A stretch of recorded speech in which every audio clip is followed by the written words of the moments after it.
रामचरितमानस में गोस्वामी तुलसीदास जी द्वारा रचित इस चौपाई को हम लोग सुनेंगे और समझेंगे, इसके भाव को, और कहानी से समझेंगे कि किस तरह यह जीवन में परिवर्तन लाता है और हम एक अलग ही चिंतन मनन के साथ आगे बढ़ने पर जीवन को हम सरल बना पाते हैं। तो आइए सुनते हैं इस चौपाई को। बुध विश्राम सकल जन रंजनी, राम कथा कलि कलुष विभंजनी, राम कथा कलि पननग भरनी, पुनि विवेक पावक कहू अरनी। राम कथा पंडितों को विश्राम देने वाली, सब मनुष्यों को प्रसन्न करने वाली और कलयुग के पापों का नाश करने वाली है।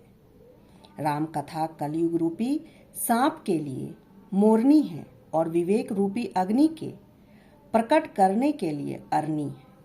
मतलब मंथन की जाने वाली या अरनी को मंथन की जाने वाली यह लकड़ी है, जिससे हम बातों का चिंतन मनन मंथन करते हैं, तभी किसी उद्देश्य की प्राप्ति कर पाते या किसी निर्णय पे हम पहुंच पाते हैं।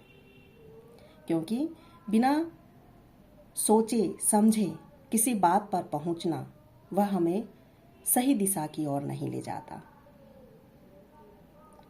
नीरज नाम का एक व्यक्ति था। उसके पास सब कुछ था। वह धर्म कर्म सब पे विश्वास रखते थे, वह सब करता था, फिर भी उसके जीवन में एक खालीपन था। मन अशांत था, कहीं ना कहीं वह विचलित था। उसे यह समझ नहीं आ रहा था कि सब कुछ होते हुए भी ये खालीपन कैसा। वह अपने गुरुजी के पास एक दिन जाता है और सारी बातें गुरुजी से कहता है। गुरुजी सिर्फ उसे इतना ही कहते हैं, बिना उद्देश्य दिए उपदेश दिए, कि तुम राम कथा सुनने आ जाना। क्योंकि गुरुजी प्रत्येक दिन राम कथा सुनाते थे।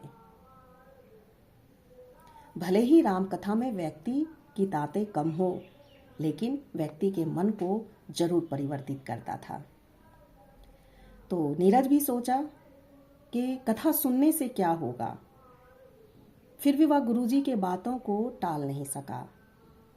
वह प्रत्येक दिन गुरुजी के पास आने लगा और कथा का श्रवण करने लगा।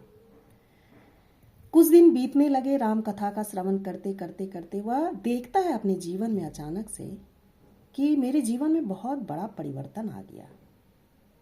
मन शांत होने लगा।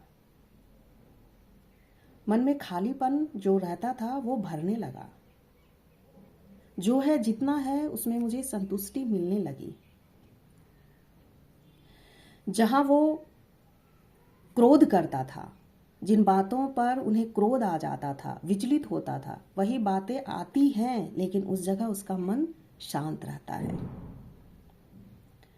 वह हर निर्णय को विवेकपूर्ण तरीके से लेने लगा। कोई भी कार्य को करने के लिए जब वो स्वार्थ देखता था, अब वहां वह सबकी भलाई देखने लगा।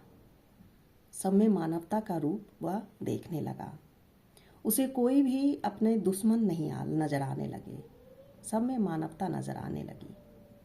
वह इस तरह अपने जीवन को परिवर्तित होते देख एक दिन गुरुजी से कहता है कि गुरुजी, मेरे जीवन में यह कैसा परिवर्तन और यह कैसे आ गया।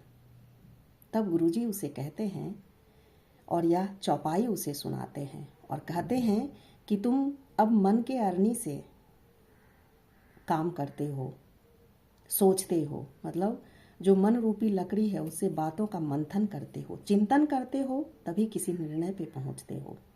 सोचते हो, समझते हो, बातों के ओर छोड़ को देखते हो।